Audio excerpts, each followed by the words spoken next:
the laptop infamously abandoned in a Delaware repair shop in April 2014 does not contain any direct evidence of such hush money transfers, but does show that Hunter was routinely on the hook for his father's household expenses while Joe Biden was vice president.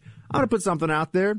Does anyone think that this made its way onto Joe Biden's financial disclosure forms that all senior government officials have to fill out? Does anyone want to place any bets on that one? I got a feeling whatever Hunter was throwing for pops didn't make its way into the public domain. Where all these millions of dollars went. Because, I mean, Buck, if you're making withdrawals and a lot of this money becomes cash, which probably is the way, let's be honest, if you were Joe Biden and you wanted to get access to some of this money, you don't want Hunter writing you a check. You want him showing up with a duffel bag of cash, right? I mean, let's be honest, because if he's not paying tax on it, where did these millions of dollars go? Now, I know a lot of them went, based on Hunter's own stories, to hookers, to drugs, to the lifestyle that he was living, which was a crazy one. But this idea that what the White House is going to try to do is wall off Joe Biden and make the allegation, oh, that's Hunter, right? Hunter's the private citizen. You already hear these arguments being made. What he did isn't, first they said the laptop was fake.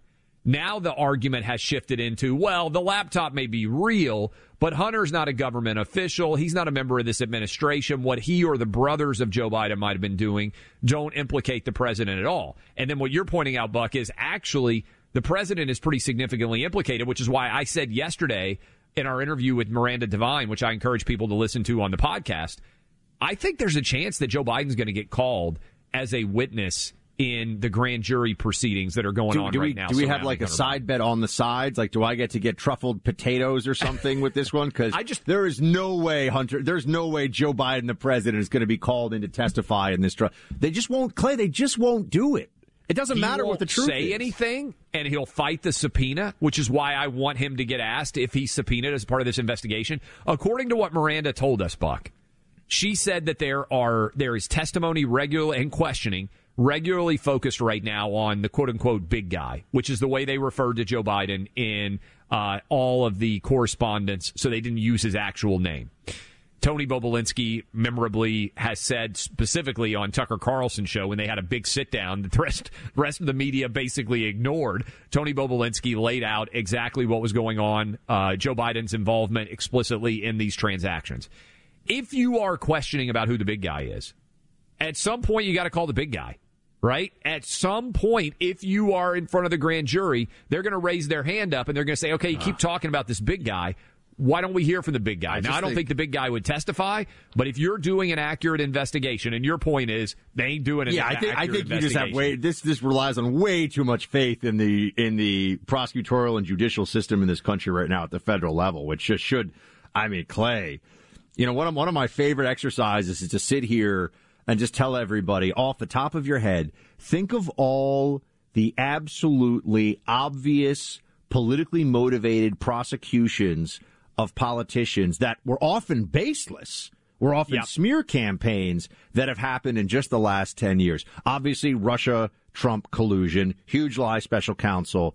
Oh, but it goes so much deeper than that. They were going to nail Governor Scott Walker with the John Doe investigation of campaign collusion with outside organizations in Wisconsin. They tried to go after Rick Perry when he was governor of Texas because he was going to defund a prosecutor who was a drunk driver and said that if you don't fire this person, we're going to pull funding. They went after Governor Bob McDonnell's wife. They wanted to throw the former Republican governor of Virginia's wife in prison for 2 years because he was governor accepting gifts from famous people. They lied about evidence with Senator Ted Stevens, which cost the Republicans a Senate seat that was necessary for the passage of Obamacare. They said that Chris Christie was going down for Bridgegate. Clay, we can do this all day, man. I mean, it's a great question.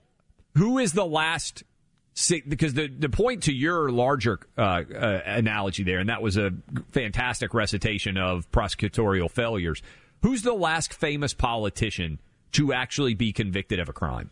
Well, Blagojevich. The only one, I was going to say, the only one I can think of is Blagojevich, right? And that was I've got this gold bullion in my hand over the Senate seat. Remember, they had him on wiretaps. I mean, he was technically correct when he said a Senate seat was a valuable thing. That Yes. there is truth in that. Well, the lieutenant governor of New York, who, I mean, no one just got arrested. Just got arrested. But that people would recognize, to your point, fame in the world of politics. There does seem to be, I guess, your governor Spitzer, right, in New York also got just popped. when you say your governor, it feels like almost an that's attack. your boy. It's rough. That's your boy. That's your governor. Spitzer got popped. But by and large, to your point, there is a level of fame that you seem to be able to reach in the political universe that almost makes you untouchable.